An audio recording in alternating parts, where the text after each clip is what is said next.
ನಮಸ್ಕಾರ. ಎರಡು shop morning. ಇವತ್ತಿನ ದಿವಸ ಇಲ್ಲಿ ನಾವು ಒಂದು ಕಡೆ ಪ್ರಾಡಕ್ಟನ್ನು ಕೊಟ್ಟಿದ್ದೀವಿ. ಕೊಟ್ಟ ನಂತರ ರೈತರ ಹತ್ರ ಬಂದಿದ್ದೀವಿ. ಪ್ಲಾಟ್ ವಿಸಿಟ್ ಕೇರಿಂದ ಕೇರಿಂದ ಅವ್ರಿಗೆ ಹೆಂಗೆ ಬಂದದ ಅನ್ನೋದನ್ನ ರೈತರ ಬಾಯಿಂದ ಕೇಳೋಣ. ಏನೇನು ಅನ್ಸದ್ರಿ ಹಿರಿಯರ? ಈಗ ನಮ್ದು ಗೊಬ್ಬರ ಹಾಕಿದ ನಂತರ ನಿಮ್ಗೆ ಚಲೋ ಬಂದತ್ರಿ? ಎಷ್ಟು ಡೋಸ್ ಹಾಕಿದ್ರಿ? ನಮ್ದು ಹೆಂಗ್ರಿ? ಫಸ್ಟ್ ಕ್ಲಾಸ್ ಬಂದತ್ರಿ. ಏನೇನು ಮೊಳಕೆ ಪ್ರಮಾಣ ಅದು ಜೋರ್ ಬಂದತಿಲ್ರಿ? ಮೊಳಕೆ ಪ್ರಮಾಣ ಸಾಕಷ್ಟು ಐತ್ರಿ. ಮರಿ ರೀ. ಈಗ ನಮ್ ಗೊಬ್ಬರ ಹಾಕಿದ್ದೆಲ್ಲ ಮನ್ಸಿಗೆ ಬಂದತ್ರಿ. ಸ್ಪ್ರೇನು ಮನ್ಸಿಗೆ ಬಂದತ್ರಿ. ಎಷ್ಟು ಡೋಸ್ ಮಾಡಿದ್ರಿ ಹಿರಿಯರ್ ಅದಕ್ಕೀಗ?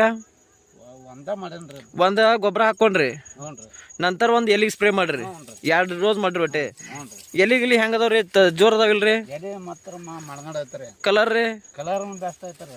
ನಿಮಗೆ ಎಲ್ಲಾ ರೈತರಿಗೆ ಏನ್ ಹೇಳಕ್ ಇಷ್ಟಪಡ್ತೀರಿ ಹಿರಿಯರಿಗೆ? ಎಲ್ಲಾ ರೈತರು ಬಾಜು ರೈತರ